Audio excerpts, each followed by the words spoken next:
চলো আজকে রান্না করি কই মাছের ঝোল। তো এখানে আমি দুটো কই মাছ নিয়ে নিয়েছি। এটাকে ভালো করে কেটে পরিষ্কার করে নুন হলুদ মাখিয়ে দিয়েছি। এবার কি কি সবজি দিয়ে রান্না করব সেটা তোমাদের দেখাই। এখানে আমি শীতের ফুলকপি, শিম আর আলু নিয়েছি। এটা দিয়ে আজকে তরকারি করব। আর এখানে পেঁয়াজ কুচি আছে, 5টা কাঁচা লঙ্কা চেরা রয়েছে আর আদা বাটা। এবার একটা কড়ার মধ্যে আমি সর্ষের তেল গরম করে নিচ্ছি।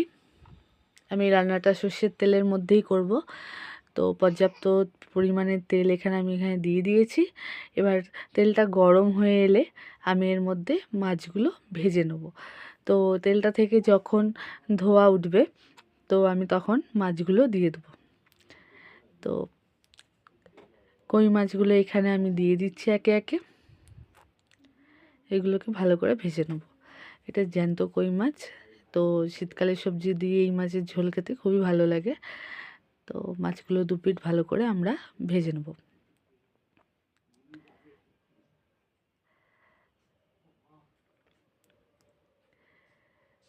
শীতকালের সবজিতে আমরা আরও অনেক রকম সবজি অ্যাড করতে পারি। পেঁয়াজকালি, বরবটি, মটরশুঁটি সব কিছু দিতে পারি। তো মাছগুলো ভাজা হয়ে গেলে আমি ওই কড়ার মধ্যেই আগে ফুলকপি ভেজে নেব। ফুলকপিটা একটু আগে ভেজে নেব যাতে ওটা নরম হয়ে আসে।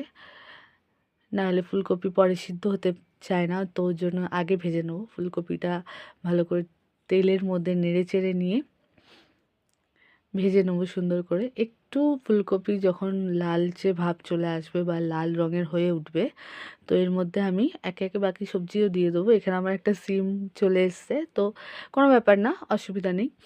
তো এর দেখুন ফুলকপিগুলো লাল লাল হয়ে ভাজা হয়ে গেছে। তো এর মধ্যে আমি বাকি আলু আর সিমটা দিয়ে দেবো এবং এটাকেও ভালো করে ভেজে নেব।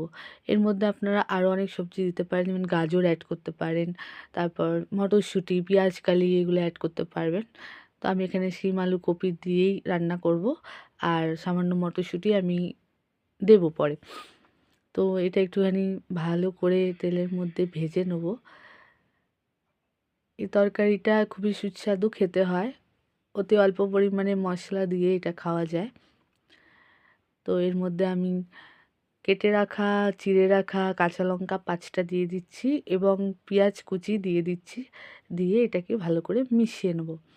এখানে আমি কোনো রকম গুঁড়ো লঙ্কা ব্যবহার করব না, লঙ্কা গুঁড়ো ব্যবহার করব না। তাই আমি এখানে 5টা কাঁচা লঙ্কা দিয়েই এই রান্নাটা কমপ্লিট করব।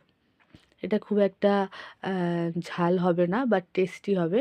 কাঁচা লঙ্কার ফ্লেভারটা বেশি পাওয়া যাবে। তো আমি এখানে গুঁড়ো লঙ্কা ব্যবহার করব না।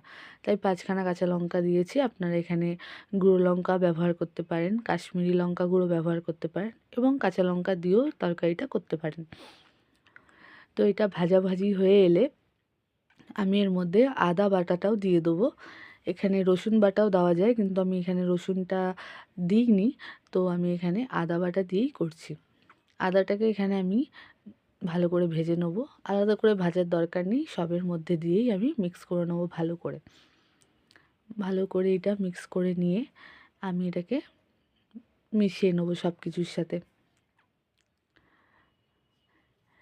এবার সব কিছু মেশা হয়ে গেলে আমি এর মধ্যে মশলা অ্যাড করব। যেমন এখানে আমি হলুদ গুঁড়ো দিচ্ছি, সাথে আমি এখানে দিচ্ছি ধনে গুঁড়ো আর স্বাদ মতো লবণ। এখানে আপনারা চাইলে লঙ্কা গুঁড়ো ব্যবহার করতে পারেন, কিন্তু আমি দেবো না, আপনারা চাইলে দিতে পারেন। তো এখানে হলুদ গুঁড়ো, ধনে গুঁড়ো আর স্বাদ মতো লবণ দিয়ে আমি তরকারিটা এখানে ভালো করে নেড়ে চেড়ে কষিয়ে নেব। তো সব জিনিস ভালো করে মিশিয়ে নেব।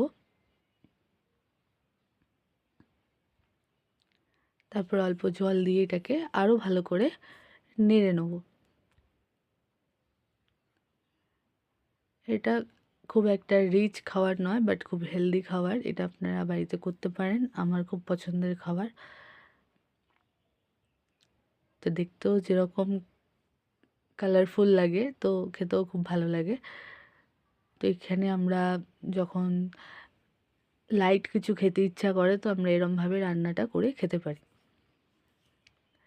তো এখানে সবজিটা এরকমভাবে এসে গেলে আমি এখানে মটরশুঁটিও অ্যাড করেছি। ঠিক আছে, মটরশুঁটি এখানে দেওয়া আছে। তো এরমভাবে জল দিয়ে ভালো করে নেড়ে নেবো। এবার এটা একটুখানি রেখে দেবো। তারপর এখানে আমি পর্যাপ্ত পরিমাণে জল দিয়ে দেবো। যতটুকু পরিমাণে এই সবজিগুলো সিদ্ধ হতে টাইম লাগবে ততটা জল এখানে আমি দিয়ে দেবো।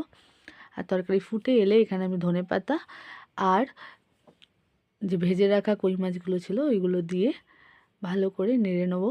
আর কই মাছগুলো জলের মধ্যে ডুবিয়ে দেবো যাতে কই মাছটাও এই ঝোলের মধ্যে সিদ্ধ হয়ে যায়। এটা খেতে কিন্তু দারুণ হয়, খুবই লাইট খাবার, ভালো লাগে। তো এটা ফুটে গেলে এটা যখন তৈরি হয়ে যাবে এটা দেখতে ঠিক এরকম লাগে। তো এইভাবে কই মাছের ঝোল রান্না আমার কমপ্লিট।